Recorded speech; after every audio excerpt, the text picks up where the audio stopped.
আবৃত্তি করছি কিছু কথা। সাইদুল ইসলাম। দেশটা এখন রসাতলে, এমনি কি জীবন চলে? অনিয়মটা হেসে খেলে, দুর্নীতিটা পাট নামে। যাচ্ছে সময় আজ, এটা কেমন কাজ? মন্দ প্রভাব, মন্দ স্বভাব, অনেক কিছু আছে অভাব। অল্পতে ভাই পেট ভরে না, ওরে দেখায় শুধু বাহানা।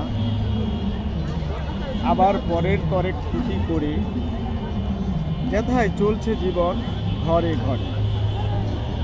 উপরেতে ভালো সাজে, ব্যস্ত থাকে মন্দ কাজে।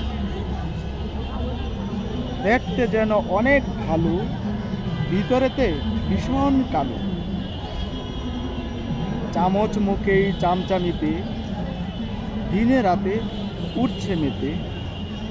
উল্টা দেশের কল্প, বলবো কি আর গল্প। ক্ষমতারই দাপট দেখায় ছোট বড় অনেক নেতা। আমজনতা ভুক্তভোগী, অল্প দিনেই হচ্ছে রোগী। সর্বলোকের মাথা বেচে, আনন্দেতে উঠছে নিচে। পুঁজিবাদী পুঁজির নেশায় ব্যস্ত থাকে মন্দ পেশায়। চলছে তারা মন্দের পিছু, মাঝে মাঝে ভালো দেখায়, সমাজ সেবায় নামটি লেখায়। ভোজবাজিতে অনেক পাকা, মনটা তাদের ভীষণ বাঁকা। দিনে রাতে এমন খেলা, দেখছি যেন সারা বেলা।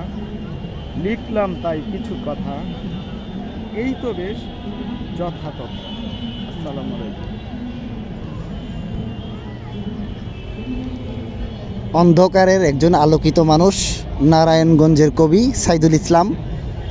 তার স্বরচিত লেখাটি আপনাদের জন্য এই বিজয় দিবসের উপহার। সবাইকে অসংখ্য ধন্যবাদ।